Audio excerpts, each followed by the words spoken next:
Continuando con las charlas de los viernes, hoy contamos la presencia del doctor Bruno Juan.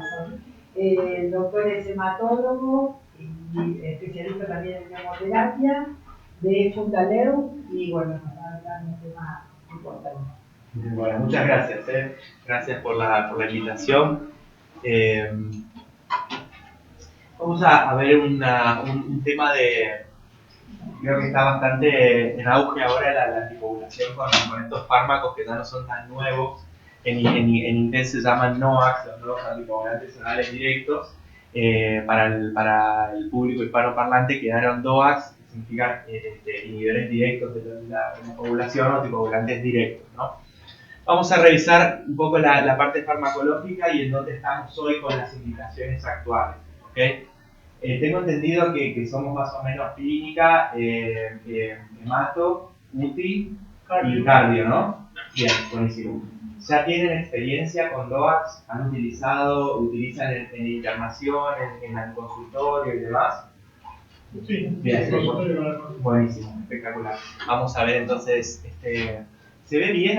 La luz es única, ¿no? No se puede apagar. Sí, se puede apagar. A ver, así por ahí ven. Eso sí. Como ustedes quieran, como a ustedes les parezca más cómodo para la pantalla. Acá al fondo. No, perdón. No quiero tocar así. Tampoco se duerman, ¿eh? Ahí está, buenísimo. Ahí los voy a ver que se duermen. Ahí poder tirar algo. Claro. Bueno, la campanita, Bruno. Claro. Bueno, vamos a ver un poquito. En líneas generales vamos a repasar estos temas, vamos a ver un poco para lo cual se utiliza, que básicamente es la trombosis y los eventos tromboembólicos, cómo se ha desarrollado desde el punto de vista molecular al anticoagulante en sí, desde el inicio hasta la actualidad, y cuáles son los puntos a favor, los territorios que ya abarcan los DOACs y cuáles son los territorios que tienen que probablemente en los próximos meses abarcar también, como vamos a ver más adelante. Básicamente es importantísima la anticoagulación en nuestro medio, en nuestros pacientes, en la mayoría de los pacientes que nosotros tratamos, porque justamente la trombosis es una de las principales causas de muerte a nivel global. Hay muchísima incidencia de trombosis, tanto en sexo femenino como en sexo masculino a nivel mundial, que tiene distintas características. De hecho, fíjense, la OMS la considera como la primera causa de muerte no infecciosa, que es bastante importante, y de hecho en la mayor parte de las patologías que abarcan el territorio, digamos, hematológico, siempre la trombosis está como un factor de riesgo de muerte y mortalidad, ¿no? Los cuadros son bastante malos en términos de tamaño, pero básicamente el cuadro de la izquierda tiene una columna en incidencia anual por cada 1000 individuos de trombosis, y del otro lado las características. Tenemos características por raza, no hay muchas diferencias en términos de incidencia anual, es bastante parecido, con un poquito más de incidencia de la raza caucásica para lo que es trombosis. En términos de edad sí es muy importante, fíjense cómo la edad está directamente asociada a la trombosis. Es muy frecuente la trombosis en la edad pediátrica y es muy frecuente la trombosis en el paciente añoso, y de ahí en el abanico entre el pediátrico y el añoso, aumentando la incidencia según las décadas de la vida. En cuanto a género masculino y femenino, no hay una tendencia muy clara. Sí sabemos que la mujer hasta en la edad fértil tiene una protección desde el punto de vista tromboembólico de tipo hormonal, y el hombre no, y quizás ahí tengamos una tendencia a favor de la trombosis en el sexo masculino, pero las diferencias no son muy grandes, ¿ok?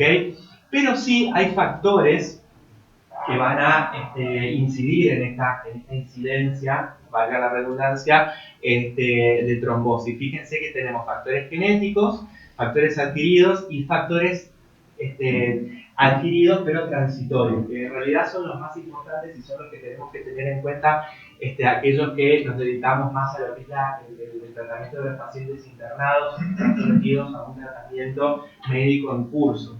Esas situaciones son, por ejemplo, el embarazo, que es un estado protrombótico por lo general, independientemente de la predisposición genética o transitoriamente genética o transitoriamente adquirida que puede tener la paciente embarazada.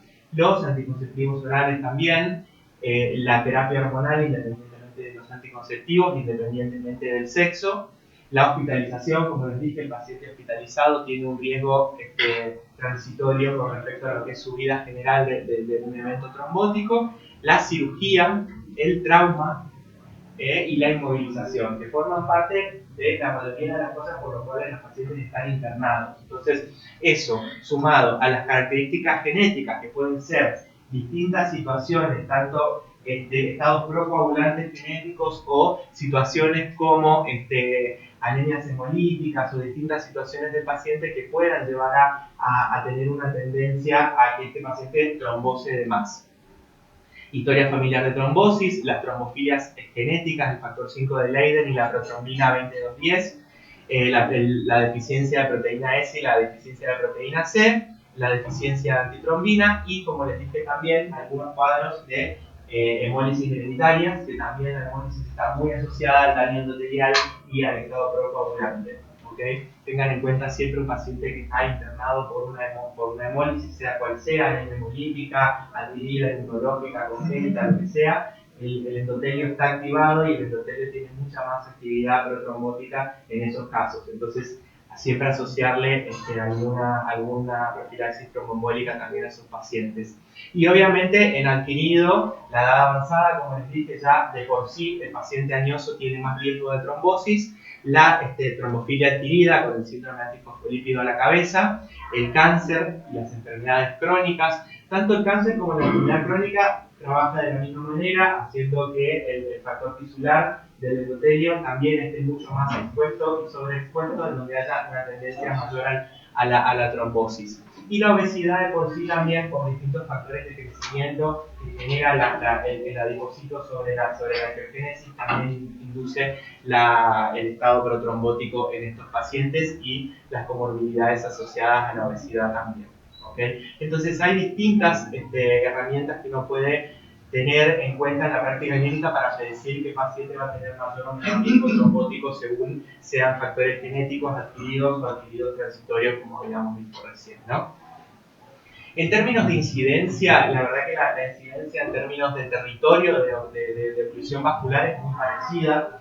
Hay una incidencia de cardiopatía isquémica de 5 individuos por cada 1000 habitantes. Todos estos datos son datos de Estados Unidos, que es el país que más reporta en términos de incidencia anual. Europa también reporta y los reportes son bastante parecidos. La OMS también se usa bastantes reportes de Estados Unidos como para basarse en las estadísticas. Pero fíjense que el territorio también de la trombosis venosa profunda o el accidente cerebrovascular, que también es de origen arterial, pero en otro territorio son bastante parecidos. Hay que tener en cuenta que el paciente puede trombosar tanto en territorio venoso como en territorio arterial. Esa es la conclusión de esta diapositiva. Y acá en chiquitito les puse la tríada famosa que todos conocemos, la tríada de la predisposición a un evento trombótico, que depende del estado de hipercoagulabilidad, como hablábamos previamente, estas causas adquiridas de trastornos de hipercoagulabilidad, como la malignidad, el embarazo, el trauma, la trombofilia, la sepsis y demás, que van a generar un estado de hipercoagulabilidad, porque está activado el endotelio. El endotelio tiene más capacidad de activar a los factores de la coagulación y a las plaquetas. ¿Okay? Injuria vascular, esto es importantísimo básicamente porque el endotelio de por sí tiene factores que contribuyen a la hemostasia equilibrada en términos de coagulación y fibrinolisis. Cuando hay exposición del subendotelio, el endotelio es mucho más procoagulante, entonces el trauma vascular va a generar una injuria, la injuria que genera esto va a generar un estado de procoagulante mucho más que con el endotelio interno. ¿Okay? Y la estasis circulatoria, muy importante también para generar este freno en la circulación y aumentar entonces la capacidad de exposición de estos distintos jugadores, plaquetas, factores de la coagulación, endotelio, subendotelio, para poder generar el trombo. ¿Okay? Se necesitan entonces de varias cosas para que el paciente trombose, no una sola. La cascada de la coagulación es una cascada que contiene distintos factores, que son factores, como vimos recién, procoagulantes, anticoagulantes, y que progresivamente se van activando para generar inicialmente la formación del coágulo o del trombo, y luego con otras vías, sobre todo la vía intrínseca y la vía de la generación de la trombina para transformar el fibrinógeno en fibrina, para estabilizar ese trombo, o sea, vía intrínseca o la fase de sostén o de generación de un coágulo mucho más robusto, se puede modificar o alterar en todos sus puntos. ¿Okay? Básicamente acá tenemos un resumen de dónde podemos trabajar, básicamente sobre los factores K dependientes, que son el 2, el 5, el 9 y el 10, y la proteína C y la proteína S. Mayoritariamente se utiliza la inhibición con antagonista de la vitamina K, en términos de inhibición directa de la vía del complejo tenasa o del activador de la trombina, que es el factor 10. Tenemos a la heparina de bajo peso molecular y a estos nuevos anticoagulantes orales, como vamos a ver más adelante. Sobre el factor 2 también tenemos a los nuevos anticoagulantes orales, y a los, como les dije previamente, como está dependiente, puede ser sujeto a anticoagulación del paciente a través de la vía de la protrombina o trombina con antagonitas de la vitamina K. ¿Okay? El dabigatran también es un anticoagulante directo, como vamos a ver más adelante, que inhibe directamente al factor 2. Y obviamente podemos interferir, ¿no?, en la vía de la anticoagulación, pero en la vía de la antiagregación plaquetaria, a través de los agentes antiplaquetarios, como ya los conocemos. Ahora vamos a ver un poquito de historia, porque esto es bastante interesante para ver por qué llegamos a necesitar o a impulsar la investigación en términos de nuevas indicaciones para anticoagulantes directos, para anticoagulantes que sean más fáciles de manejar, más seguros para el paciente y que tengan más adherencia. La anticoagulación empezó a principios del siglo XX, en 1916, con la heparina no fraccionada, que fue en realidad una de los cuantos hallazgos de casualidad que hubo en la medicina. En realidad, en 1916, MacLean, que era un estudiante de la universidad, tenía a cargo el estudio de una población de tejido hepático, y tenía que ver las interacciones de este tejido hepático con el medio al cual se le agregaba sangre y distintos tejidos, cómo interactuaba este tejido con el resto de los tejidos del organismo. Y se vio que alrededor de este tejido hepático había una zona de sangre que no coagulaba. Entonces, de ahí dijeron, bueno, evidentemente el hepatocito o el hígado tiene algún tipo de factor que genera que la sangre no se coagule. Y casi 15 años más tarde, en 1930, recién se purificó y se comprendió que ese factor que tenía el tejido hepático era la heparina no fraccionada, que, como vamos a ver más adelante, es el agente anticoagulante por naturaleza y por excelencia, por el cual empezó todo, por el cual se empezaron a hacer la comparación con el resto de los nuevos anticoagulantes que vinieron apareciendo, y con la cual prácticamente podemos anticoagular a todas las indicaciones hoy en día, y con ninguna la vamos a errar con este tipo de anticoagulación. El problema que tiene la heparina no fraccionada, y el problema que fue a lo largo del desarrollo médico, es que la heparina no fraccionada es incómoda para anticoagular, porque requiere de una bomba, porque requiere de controles, porque requiere que el paciente esté internado. Entonces hubo distintas necesidades de pasar a una anticoagulación distinta a la que es un paciente históricamente internado para poder estar anticoagulado. En ese contexto, y también de casualidad, aparecieron los antagonistas de la vitamina K, más o menos cuando la heparina no fraccionada se patentó y se purificó y demás, en 1930. Aparece en Estados Unidos también, nada que ver con la medicina, del ambiente de la química y de la bioquímica, una población de ganado vacuno que en una sequía murió de una manera muy particular, de un sangrado. Entonces se estudió qué había pasado en ese suelo, había crecido otro tipo de pastura por la sequía, las vacas comieron ese tipo de pastura, y se dieron cuenta que de esa planta salía un compuesto que hizo que estos ganado vacuno tenga una muerte por sangrado. Y de ahí se purificaron los difumarínicos y hoy los conocemos bien purificados, pero gracias a ese hito también, que no fue casualidad, pero fue por otro lado de la medicina. Y en 1960, 30 años después de haber empezado a anticoagular con vitamina K por vía oral impecable, los pacientes podían irse de alta, podíamos manejar a los pacientes por ambulatorio y demás, empiezan a aparecer distintas indicaciones de la cirugía cardiovascular que no se podían anticoagular con anticoagulantes orales de antagonistas de la vitamina K y que requerían heparina no fraccionada. Y entonces ahí empezó desde la cirugía cardiovascular a impulsarse la necesidad de una heparina de más fácil manejo y más práctica para el paciente también. Y de ahí surge la heparina de bajo peso molecular, que no es más que cortar la heparina no fraccionada, que es un compuesto mucho más largo de pentámeros que van a formar parte de la heparina de bajo peso molecular y que nos va a permitir tener prácticamente las mismas indicaciones que tiene la heparina no fraccionada, pero con la posibilidad del paciente ambulatorio. ¿Okay? Nos permitió también simplificar la vía de administración, ya no es más endovenoso, ahora es subcutáneo, pero autoadministrable y demás, y nos dio algunas características positivas para ir más allá.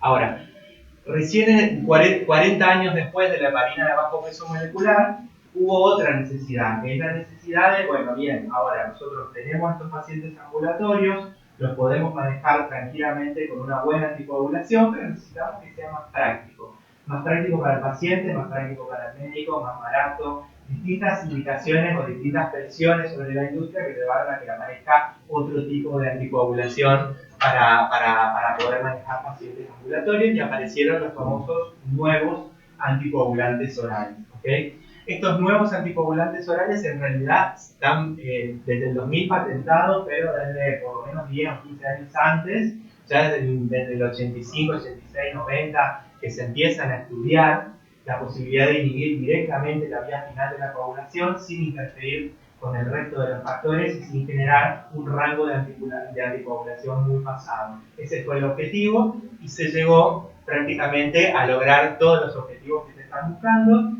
Ganan terreno y han ganado terreno de seguridad y de eficacia hasta hoy en día muy parecido a lo que es la heparina de bajo peso molecular o los antagonistas de la vitamina K, y hay algunos terrenos que todavía no llegan y que seguramente en breve van a llegar, y es lo que todavía usamos hoy, la heparina no fraccionada o la heparina de bajo peso molecular. Y posteriormente a los nuevos anticoagulantes orales no, anticoagulantes directos sí, endovenosos subcutáneos, que van a inhibir también un punto de la coagulación, un factor de la coagulación, por lo general siempre el día final de la coagulación, y que están indicados básicamente para lo que es un tratamiento de anticoagulación mucho más puntual, como el paciente internado, oncológico, con quimioterapia, lactopénico, digamos. Ese va a ser el objetivo, para ser obviamente mucho más costoso, pero el objetivo va a ser una anticoagulación puntual y a corto plazo con una indicación que tenga este paciente transitoria. ¿Okay?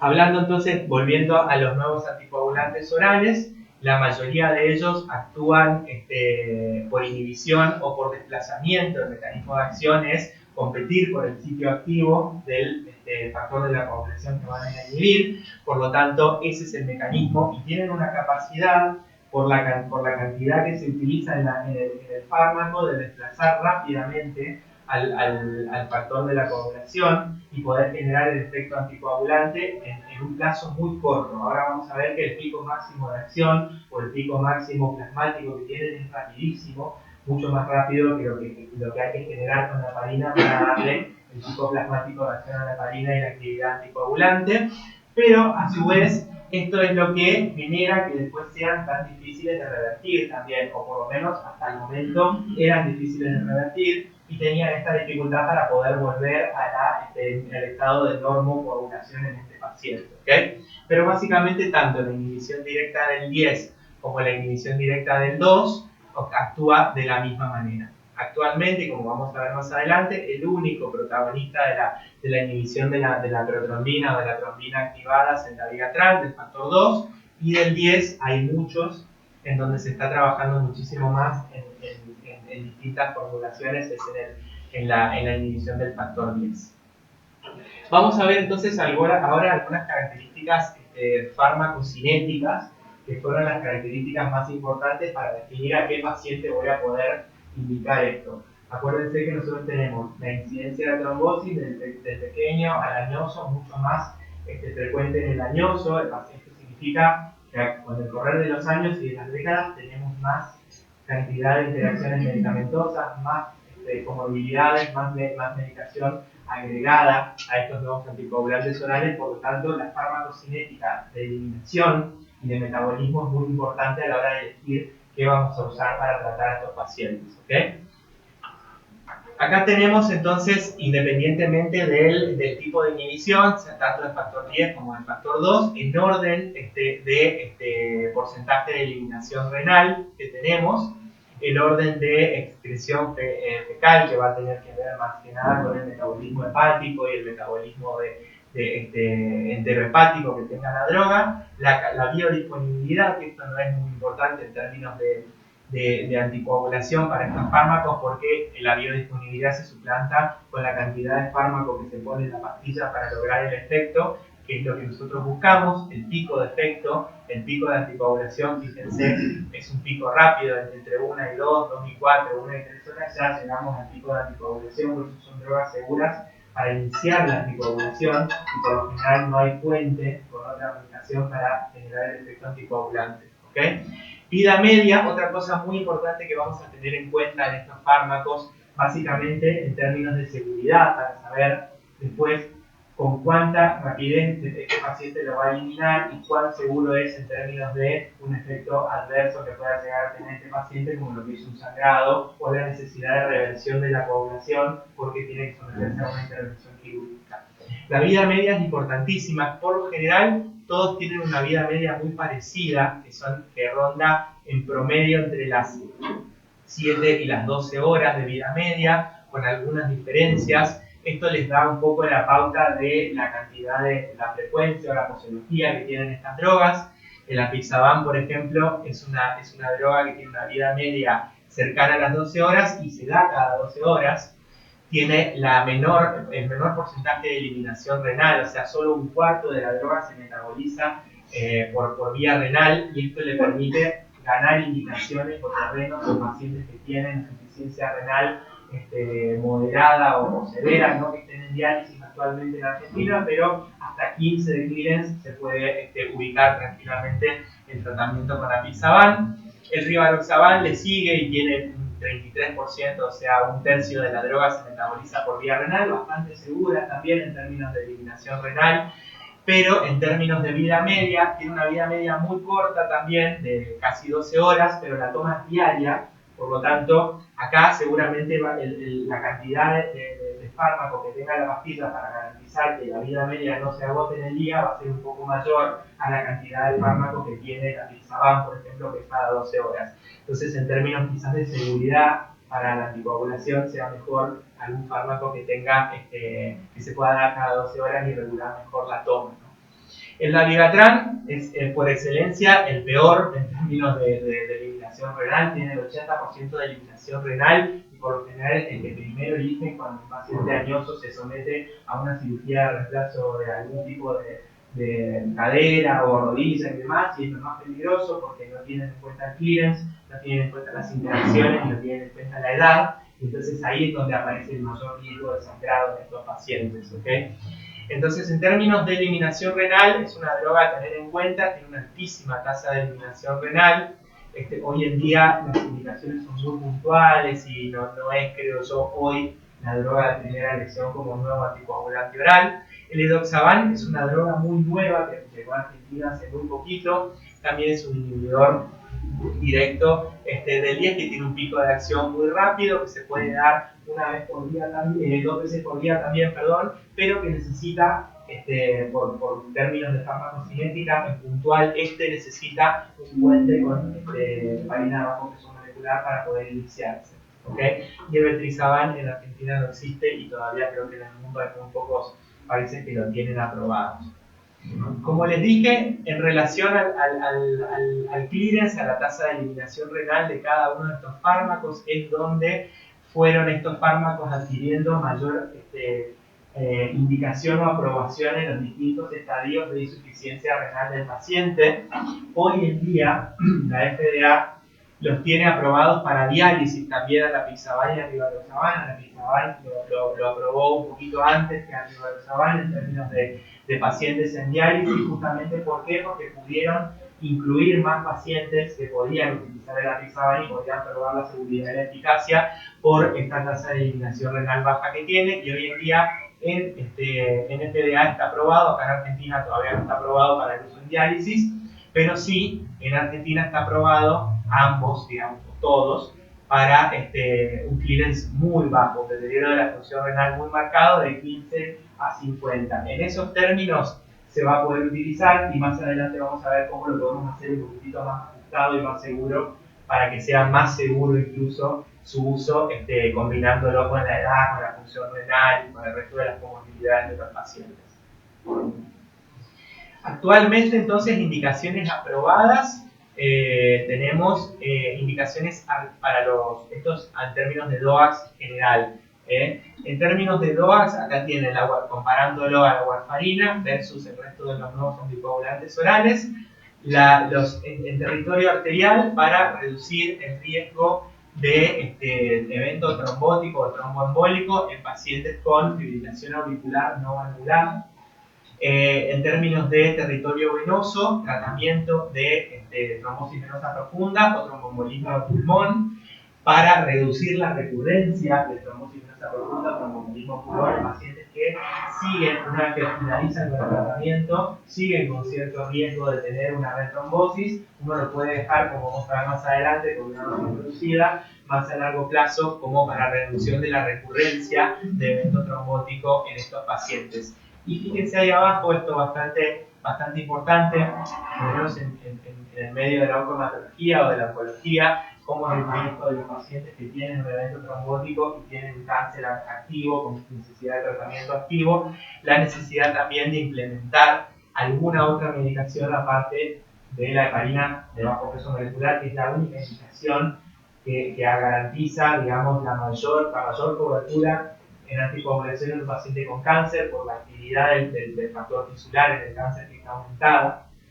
Incluso los antagonistas de la vitamina K no logran revertir esa actividad del factor tisular, por lo tanto la indicación es de la heparina bajo peso molecular. Comparándose en distintos estudios, como vamos a ver más adelante, se la ubicó y se la aprobó para el tratamiento también de cáncer y coagulación y evento trombótico en estos pacientes también. ¿Okay? Así que es para tener en cuenta, primero por la practicidad, porque por lo general la heparina bajo peso molecular se hace cada 12 por día, hasta que termine el evento trombótico o hasta que termine el tratamiento. Entonces son tratamientos prolongados, son caras, son de difícil acceso, y hoy por hoy switcharlos a un DOAC está bueno para el paciente, y muchas veces están también cubiertos por las obras sociales, así que ayudan desde el punto de vista también económico también.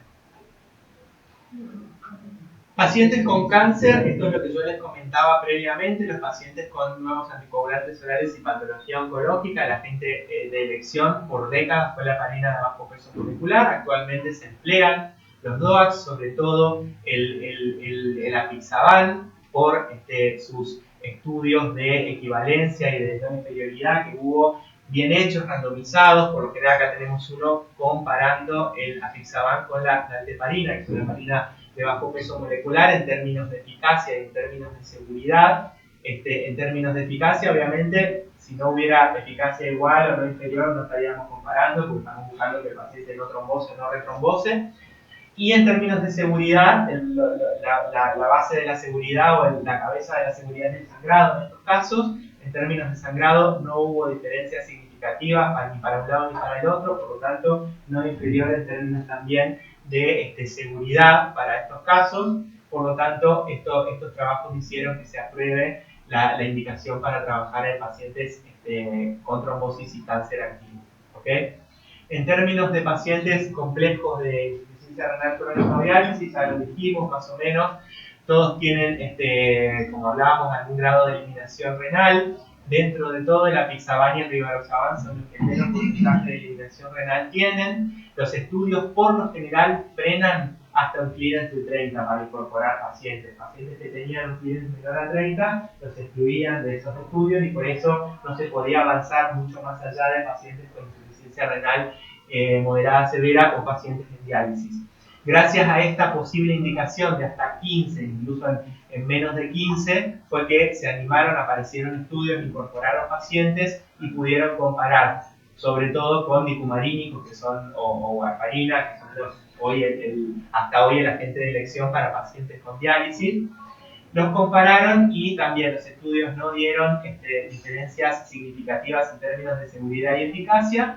Por lo tanto, hoy en día, esto es una guía americana para decidir anticoagulación en pacientes con insuficiencia renal severa o diálisis. Hoy en día, como lo tienen aprobado, pueden optar por warfarina o pueden optar por un nuevo anticoagulante oral, sobre todo con apixaban, por esto de la eliminación renal. Es una opción para estos pacientes.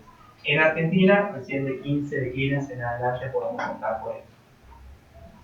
En insuficiencia hepática también es un territorio bastante importante porque históricamente al paciente con hepatopatía se lo asoció a un estado más sangrado que de coagulación. Y hoy sabemos que el paciente, por distintas características, por factor 8, por distintos factores, están también hiperactivos en el paciente con hepatopatía. El paciente tiene más riesgo de coagular que de sangrar.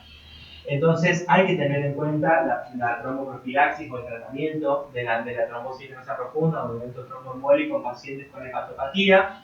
Fíjense que hasta un Child B se pueden utilizar con precaución, pero se pueden utilizar. Ahora vemos más adelante cómo los vamos a medir. Se puede utilizar el apixaban, se puede utilizar el abilatran, se puede utilizar el edoxaban hasta un Child B. Desde un Child C en adelante, claramente ahí se torna mucho más difícil el manejo de un paciente desangrado y de la coagulopatía y los DOACs no entran acá en juego, pero sepan que con apixaban o con estos dos se puede manejar un evento trombótico en un paciente con coagulopatía hasta Child B. ¿Ok? Ahí está. Bueno, síndrome de fosfolípido, esto es un territorio en realidad que no es muy frecuente en la práctica clínica, cardiológica, pero puede cruzarse con alguna indicación o con algún paciente que tiene una trombofilia adquirida en relación a síndrome antifosfolípido y tiene una anticoagulación en curso y quiere pasarse por alguna razón a un nuevo anticoagulante oral. Se puede, no en todas las indicaciones, pero en algunas puntuales se puede pasar a un DOAC, básicamente en territorio arterial. Todavía por el tipo de activación endotelial y demás, no abarcan las indicaciones actuales y hoy en día no es recomendado utilizar un DOAC para lo que es una trombosis arterial, pero en territorio venoso y en donde hay un síndrome antifosfolípido caracterizado por un simple o doble positivo que no tengan los 3 inhibidores el paciente en trombofilia adquirida, después de un tratamiento breve de 3 meses o ante la falta o la incapacidad para anticoagular a un paciente con vitamina A, con antagonista de la vitamina K, uno puede utilizar el DOAC en este territorio. Coagulación, territorio venoso, pacientes con síndrome antifosfolípido simple o doble positivo. ¿Ok? El monitoreo de la anticoagulación. Ahora, esto es una de las razones por las cuales todos queremos pasarnos a un DOAC, la industria quiere pasarse al DOAC, el paciente quiere pasarse al DOAC. Esto es lo más importante. ¿Por qué? Que sea una droga segura, en términos de que no se pase de rango, que no quede corta de rango, y en términos de eficacia, que nos dé la misma anticoagulación. ¿Okay? Entonces, muchas veces se planteó si era necesario a los pacientes con los nuevos anticoagulantes orales monitorear la coagulación. Por mucho tiempo se buscó monitorear el dosaje de la droga en sangre, la actividad de los factores y demás. Hoy en día sabemos que eso se hace en casos muy puntuales y no necesariamente todos los pacientes tengan que tener un monitoreo.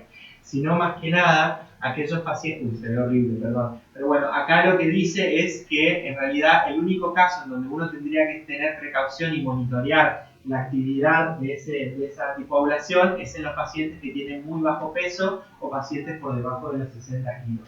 En esos casos, nosotros podemos llegar a pasarnos de droga, ¿ok? Entonces tenemos que monitorizarlo y tenemos que evaluar si esa dosis es la correcta. En otros casos que plantean que es en los casos de obesidad severa, en donde hay un BMI mayor a 40 o más de 120 kilos, también, siempre en los extremos. En el extremo de mayor peso, para que no nos falte, y el extremo de poco peso para que no nos sobre y el paciente tenga riesgo de sangrado. En término medio, paciente que no cambia su estatus, su peso, tiene un peso más o menos estable, no es necesario el monitoreo de estas drogas. ¿Ok? ¿Cómo los vamos a monitorizar? No vamos a monitorizar con las pruebas básicas, TP, KPTT, tiempo de trombina, esas cosas no se usan para los anticoagulantes directos porque puedes tener un paciente que está muy bien anticoagulado, con valores normales de coagulación, pero sin embargo la actividad del factor 10 o del factor 2 es la que cuenta, por lo tanto el resto de los parámetros pueden estar normales y eso no es parámetro para definir que el paciente esté bien o mal anticoagulado. Lo que vamos a utilizar es la actividad de los factores que está inhibiendo. Si usamos un anti-10, vamos a pedir actividad anti-10, es la misma que se pide para heparina de bajo peso molecular. Y, como les dije, pedirla solamente a muy bajo peso o en pacientes de muy alto peso que dudamos que esté bien en rango. En términos de inhibición del 2, vamos a ver el tiempo de trombina, ¿okay? Porque lo que inhibe es el tiempo de trombina para lo que es el dabigatran. ¿Okay? Y el resto de los inhibidores del 10 buscamos la actividad de anti-10 para definir el rango de anticoagulación, que por lo general es el mismo que el rango de anticoagulación para heparina de bajo peso molecular. Y en esos casos queremos 3 y no mucho más. ¿Okay?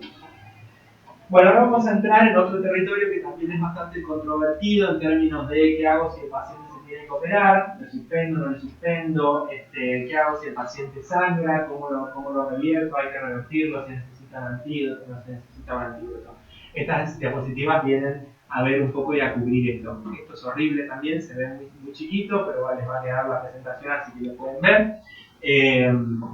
El manejo perioperatorio de los nuevos anticoagulantes orales, básicamente en colores marca cuáles son las intervenciones de riesgo de sangrado. Las intervenciones de bajo riesgo de sangrado, perdón, de muy bajo riesgo o de alto riesgo, ¿ok? Y las intervenciones que tienen riesgo de sangrado, pero riesgo de trombosis, entonces hay que tener un margen mucho más estrecho de tiempo de suspensión, ¿ok?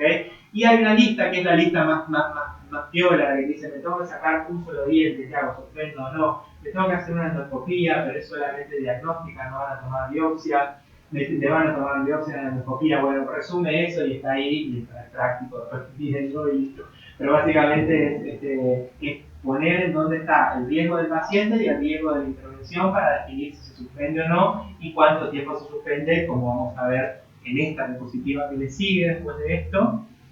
Acá es donde habla ya directamente de una vez que el paciente se sometió a una cirugía y no se suspendió, o el paciente está sangrando por otra causa que no es quirúrgica, ¿qué vamos a hacer? Entonces, por lo general, lo primero que hay que hacer es ver el estado de la coagulación, el hemograma, las plaquetas, la función renal y el hepatograma.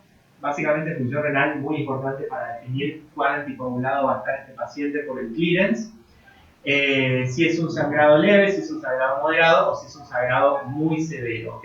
De acuerdo a eso vamos a trabajar y actuar secuencialmente. Para esto, para el sangrado leve, es muy importante una medicación que se tome cada 12 horas, porque si el paciente tiene un sangrado leve, muchas veces basta solamente con suspender la próxima toma y ver que la anestesia se encargue de dejar de sangrar.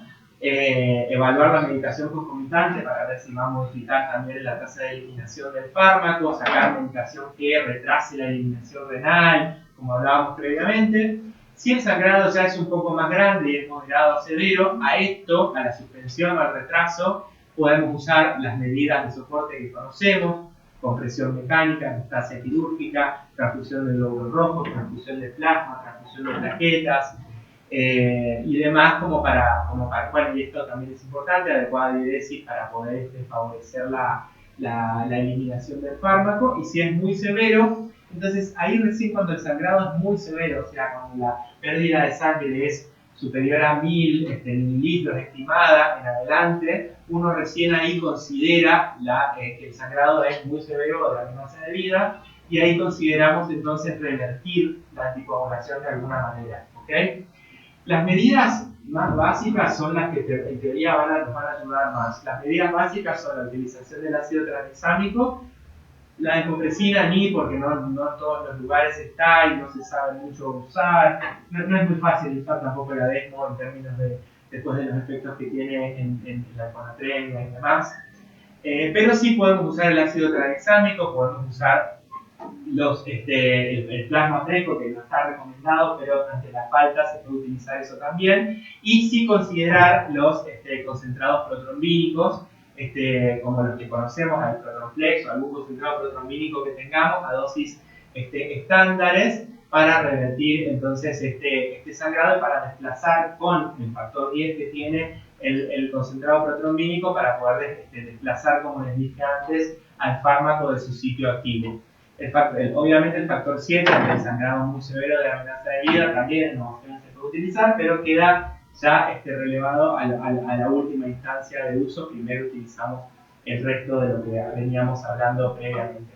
Y también están, obviamente, los antídotos, como vamos a ver más adelante, el antídoto para el inhibidor del 10, que es el Atrexanet, y el inhibidor del 2, que también tiene su antídoto. El único aprobado, el único que hay en Argentina es el antídoto del inhibidor del 2, que es muy difícil de conseguir, es muy caro, no todas las farmacias de los hospitales lo tienen, entonces prácticamente el uso es muy limitado, y hoy en día para el manejo del sangrado en contexto de un paciente con DOAC se siguen utilizando estas medidas que conocemos para el manejo del sangrado en cualquier situación o ámbito. ¿Okay? Acá tenemos un cuadro que nos resume según la función renal, cuánto podemos suspender o no, cuánto tiempo antes debemos suspender al fármaco y cuándo lo tenemos que reiniciar. Según lo que hablamos, ¿se acuerdan que teníamos los colores? Sangrados de bajo riesgo, de riesgo intermedio y de muy alto riesgo. Teníamos la distinción, ¿para qué también? Justamente para definir cuánto tiempo antes lo vamos a suspender y cuánto tiempo después lo vamos a reiniciar. ¿Okay? ¿Cuánto tiempo antes? Por lo general, los DOACs se suspenden. El apixaban y el rivaroxaban, que son los que tienen menor tasa de eliminación renal, con un día en una cirugía de bajo riesgo o de riesgo intermedio ya está bien. Si es un paciente que tiene alto riesgo de sangrado, porque ya sangró, porque tiene una insuficiencia renal, o las cirugías de alto riesgo, entonces ahí usemos 26 o 48 horas para la suspensión previa, ¿ok? Y si es de alto riesgo, incluso, fíjense, podemos llegar a suspender en algunos casos mucho antes. Yo nunca más de 2 días, por más riesgo que tenga el paciente, suspendí una apixaban o un rivaroxaban, ¿ok? El tema es cuándo lo vamos a reiniciar después, ¿ok? Si es una cirugía de bajo riesgo de sangrado, si es un paciente que se sometió a una cirugía fácilmente comprensible con medidas de compresión local, se puede reiniciar incluso el mismo día o al siguiente día. Si es una cirugía más compleja o la hemostasia no está del todo resuelta porque sigue con algún babeo, sigue con algún sangrado, sigue con alguna pérdida mínima hemática, se puede esperar hasta 2 días para el reinicio y es mucho más prudente, porque ahí lo que va a prevalecer es el sangrado por sobre el riesgo trombótico que tiene ese paciente, obviamente, ¿no? Así que más o menos en términos de reinicio, si es de bajo grado, al otro día se puede, y si es de alto grado, incluso esperando 2 días, uno está más tranquilo de que el paciente no sangre. ¿Ok?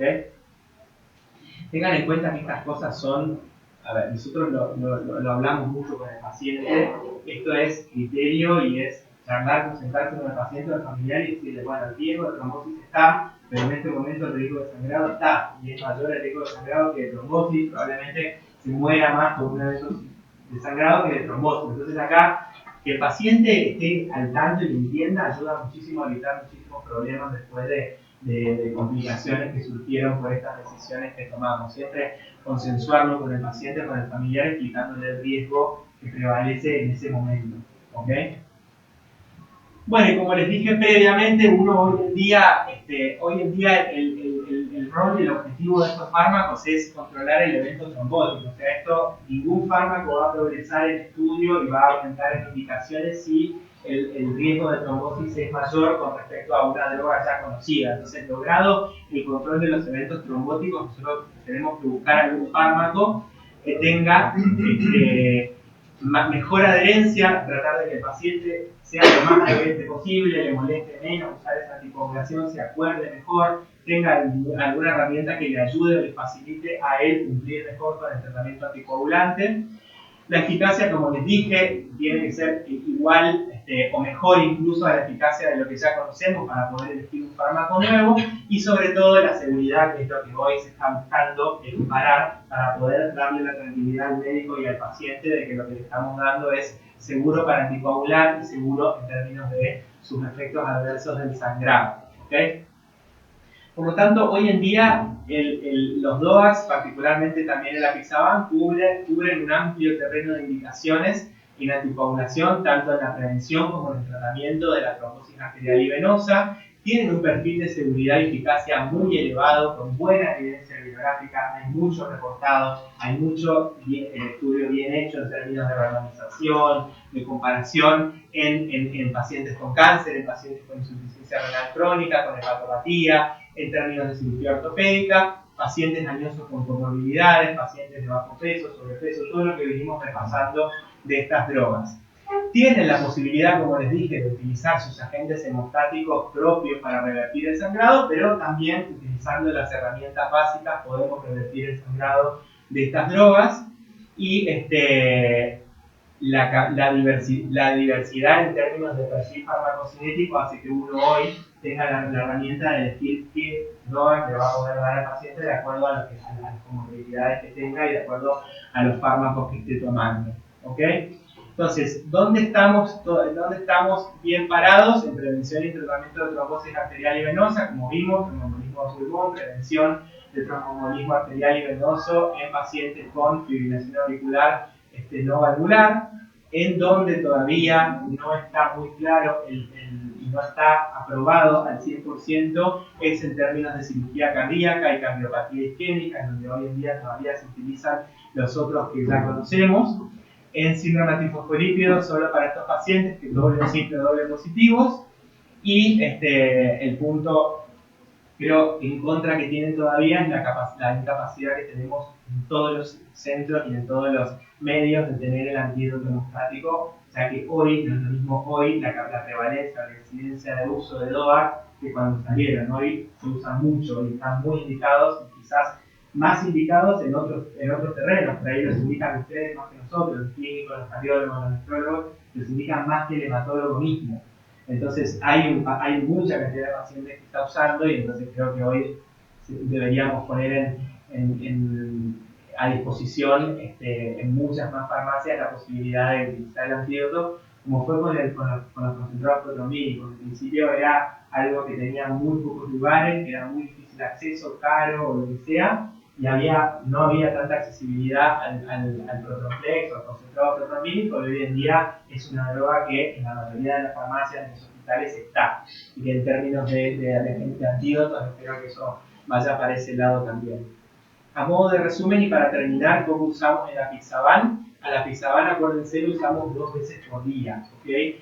Por lo que vimos, por farmacocinética, por vida media, por pico plasmático, usamos 2 veces por día. Al principio, la mayoría de los anticoagulantes nuevos tienen una fase de inducción en donde la dosis se duplica para después reducir la dosis. En la cronicidad necesita por 7 días, o sea, por una semana, duplicar la dosis para después bajar a la dosis de mantenimiento. Para, como les dije, pacientes que queremos prevenir la recurrencia, podemos usar incluso una dosis mucho más baja, de 2,5 2 veces por día.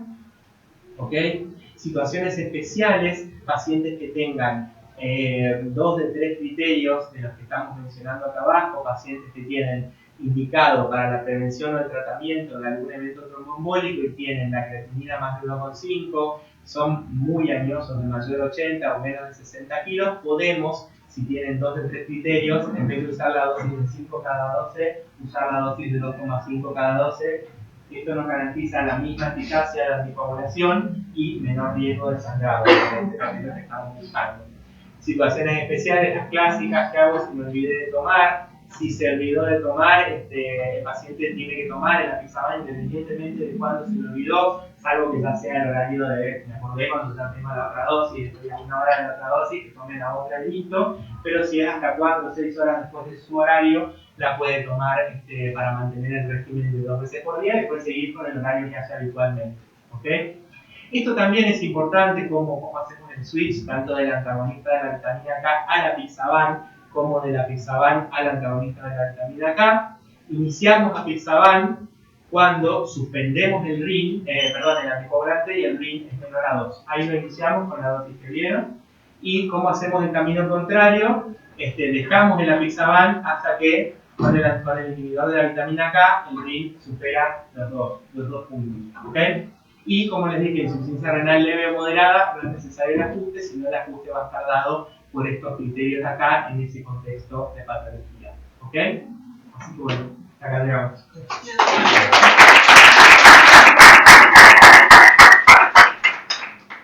Bueno, gracias. ¿Tienen alguna duda, pregunta, consulta, comentario, algún paciente, algún caso?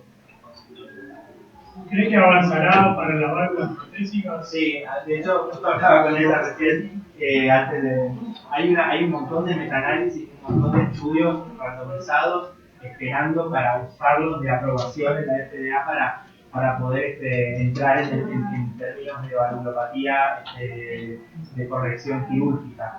El problema es el tipo de anticoagulación. El miedo que se le tiene es que la válvula tiene otros mecanismos de protrombóticos independientemente de la base de la indicación, de la arritmia, de lo que sea, que hacen que no estén en un margen de seguridad para aprobarlos. Esa es la principal limitante. Es lo mismo que pasa con el SAP en el territorio arterial. O sea, no están todavía muy seguros si los mecanismos de trombosis por válvula van a estar cubiertos con el DOA. Pero están muy cerca, de hecho hay estudios, sobre todo en poblaciones asiáticas, que ya lo hicieron, lo randomizaron, lo mostraron, y los pacientes no tienen mayor tasa de evento trombótico y tienen igual tasa o mejor tasa de sangrado con anticoagulación temprana, digamos. Así que no le falta mucho, le falta poco. Sí. Lo mismo en cardiopatía isquémica. Creo que algunos que hacen bypass, algunos que están usando, porque en algún paciente vi alguna cardiopatía isquémica con bypass coronario y le agregan una dosis profiláctica a la antiagregación, la antiagregación le agregan una dosis mínima de DOA también en los primeros 2 meses para mejorar la retrombosis o algo así, no sé cómo es, pero vi que varios salieron con esa indicación también. Hola, ¿no? Sí, en Argentina lo vi porque me lo mandé pacientes míos que me lo devolvieron. No fibrilar. No había hecho una fibrilación. No, por el bypass. No, pero el tema, independientemente de eso, porque la dosis tampoco era para la dosis que suele pasar, ¿viste? Eran 10 miligramos de rivaroxaban o 2.5 de apixaban, o sea, eran como una dosis profiláctica, como la que se usa para evitar la trombosis en un vuelo o lo que sea. Pero no son los cirujanos vasculares para la bueno, también. Ahí está, claro. Claro, es para la retrombosis del bypass. No sé muy bien porque no me dedico a eso, pero creo que viene con ese lado. Yo me nombraste lo del vuelo porque es muy frecuente la pregunta de muchos pacientes que muchos que ni siquiera tienen ningún factor de riesgo, si tomaría, ¿cuáles serían las indicaciones claras? En realidad, la profilaxis se da ante un paciente que tiene factor de riesgo tromboembólico. O sea, independientemente de lo que sea, porque hoy en día la espermatosis de las carótidas es un factor de riesgo cardiovascular también, y entonces uno ya puede tomar ese punto como la polinobulia, pacientes dañosos que tuvieron antecedentes, pacientes que tienen trombosis venosa superficial, que tienen tromboflebitis a repetición, como dije, policitemia vera, polilobulias, trombocitosis reactivas, no relacionadas a lo que es una neoplasia neurodegenerativa, nosotros se nos estamos dando. Pero hoy en día se está extendiendo un poco más esa indicación a todos los factores de riesgo cardiovascular, o sea, la insuficiencia renal crónica, la glicemia severa con ateromatosis, o sea, se está usando, se está ampliando un poco más, pero el En realidad porque es más fácil. Reemplazando al antiguo. A la heparina No, reemplazando el antiagregante. Sí, lo que pasa es que... No, pero está hablando para el duelo. Ya, para el vuelo. Un paciente coronario que tiene CRM, un edema coronario, necesitaría de 10 miligramos de rivaroxaban o 2.5 de apixaban como dosis profiláctica. ¿Okay? Eso depende del tiempo de vuelo también, ¿no? de más de 4 horas. Si el vuelo es de más de 4 horas, se indica. Antes no había tanta libertad para indicarlo porque usábamos heparina de bajo peso molecular y la verdad que cara es incómoda, mucho tiempo. En Estados Unidos, por ejemplo, yo cuando mando pacientes con heparina, le hacen una nota en inglés diciéndole que está llevando sacarina porque tiene que coagular, porque si no, se empiezan a notar con la clínica de heparina, pero bueno, o sea, a ese nivel. Entonces, por ahí con la pastilla se simplificó todo esto. Se hizo mucho más fácil y más accesible. Pero por lo general 10 o 2,5 de apixaban 2,5 o 10 de rivaroxaban. Una hora antes del vuelo o antes de subirse y el efecto es de 24 horas. Sí. ¿Eso es por algo específico del vuelo o por inmovilización? Por una cuestión de la presurización, se cree que hay una mayor tendencia a tener más presurizado la cabina con más contracción de las venas y entonces más riesgo trombótico por disminución de calibre, por un lado, y por otro lado por una cuestión también de manejo de fluidos.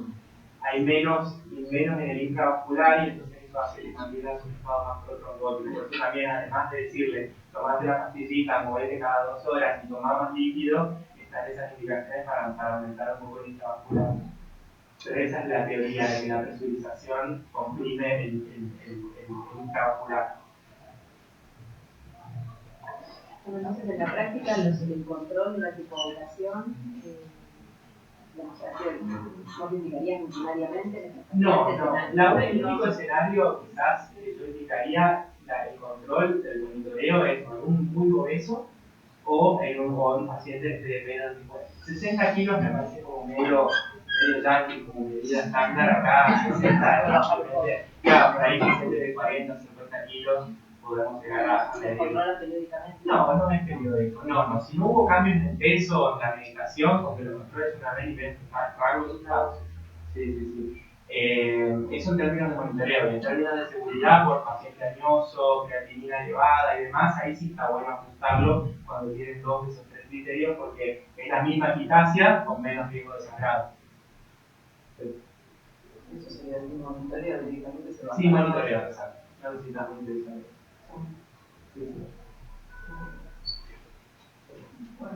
Muchas Bueno, gracias.